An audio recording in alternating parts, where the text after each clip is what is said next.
That was your fourth fight and fourth win in 2019. Now that you've got your first UFC win under your belt, is it time for some time off? I don't take any time off. I mean, I'm gonna go back, keep working out. If I stay in shape, I keep the body healthy, and I mean, it doesn't mean I want to be back fighting in 2 weeks, but I'm gonna keep training and just start mixing things together better. Does this win mean more with Katona being from Canada? He went into his home country and took him out, and he was an Ultimate Fighter winner as well. Yeah, I mean, it means a lot. Every fight's going to mean a lot to me now. I mean, I put in a lot of work for this. I mean, I've trained my whole life for this, so it's awesome coming to his home country. And when they announced my name, hearing the boos, man, I just embraced it, put both hands up, and just smiled. I mean, we're both here to fight. No one else is going to come in and help him. So you were the betting underdog in this fight. Do you think Brad might have underestimated you in this fight as well? I think he might have underestimated me a little bit, but I feel like I was only the underdog because it was my debut, and I mean, I knew what I was capable of doing, and I knew the work I put in, what I was going to come here and do. So, what do you want people to take away from this performance who may have not known too much about you coming into this fight? What do you think you taught them with your performance tonight? I think I proved to people that I'm tougher than they think, and people thought I didn't have very tough fights coming into this, but I mean, that's what everyone's going to say when you're not in the UFC, when you're climbing the regional rankings and stuff. Everyone's going to say, oh, he wasn't fighting no one tough. But same time, I mean, I'm getting in there, getting experience, and I just proved to people tonight that I belong here. How well did the Contender Series prepare you for the whole process, from media, fight week, everything like that? It prepared me pretty well. I mean, it was a lot more nerve-wracking for Contender Series. That was the job interview. I didn't have the job yet, so that one I was a little more nervous. I had a lot more on my mind and just a little more pressure. This time I had the job and just had to come in here and prove what I could do.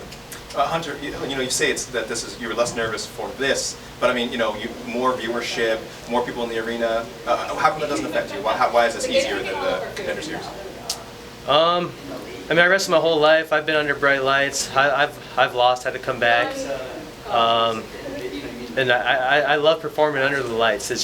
It just makes me happy. I mean, I embrace it. I feel like that's where I belong, and it's just an awesome experience for me. And I just love being here and showing people what I can do. You're unbeaten as a pro fighter, though. When's the last time you lost something like significant professionally?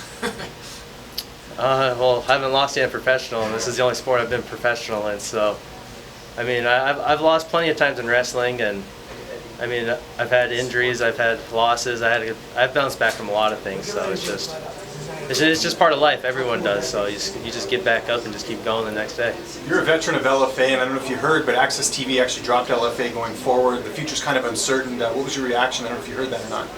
I did kind of hear it, but I don't know why, or I haven't looked too much into it yet because I was just getting ready for this fight this week. But I mean, LFA is a great show and a great promotion. I mean, that's where the majority of us come from. So it's just crazy that Access dropped them. So hopefully they find somewhere good and someone that's going to treat them great. And you talked about Contender Series. How much do you think LFA prepared you as well? Just because they always give really tough matchups. LFA prepares you pretty well. I mean, they get you good matchups. They treat you well. You get a little bit of camera time. You get on the TV. So I mean, it prepares you pretty good. And you were one of the guys that made the move over to Fight Ready. How has that transition been, especially heading into this fight in your debut? It was a good transition. I mean, I followed the guys that I'm close with. The people, when I first moved to the lab, was with Eddie Chaw and Henry Corrales. So, I mean, they led me down the right path right away. So it was just no brainer for me to follow them. And then people at Fight Ready are great. They took me in. They just took me in right away and just took me in as one of theirs and just helped me out and brought me to my wrestling. And then they introduced me to the Nero Force One program, and I mean, I just feel great.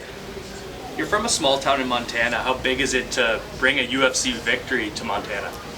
Oh man, it's amazing, especially for the small town. It just shows a lot to the community and stuff, but the state of Montana as well. I mean, we're a huge state, but a small community, so we're always on each other's back. We all know each other across the states. So, I mean, I felt all the love from people from Montana and people from home leading up to this and my last few fights. So it's just good to just to get this win for them, and I just want them on my back still. So. Is it the kind of town that's going to treat you a little bit like a celebrity when you get back there, or is it more like homie, maybe bust your chops when you get back? What do you think?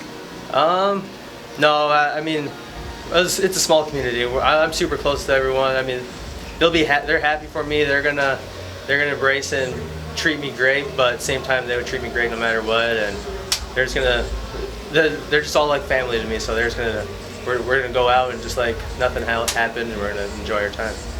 How are you celebrating tonight? I got a lot of family and friends that followed me up to Vancouver, so just gonna go eat some food and hang out and just enjoy and catch up with people I haven't seen in a while. How's it been being in Vancouver this week? Richmond, I should say more than Vancouver, but how's it been? It's been amazing. I mean, I'm glad I was here Tuesday and Wednesday when it wasn't raining. But yeah, me and my coach Chad, we got to go out and ride the bikes around Stanley Park. It's a beautiful city. I mean, I wish we got to get out and see a little more, but at the same time, we're here for business. Is fighting international something you'd like to do a little more of? I know Canada's not that far from the States, right? But just in general? No, I mean, it's fun to travel and go see other places, but I mean, yeah, Vancouver. I mean, it still feels like I'm in the States, but I'd like to have my next fight in the States and just so more people in my community and around can come see. Thank you. Thank you guys.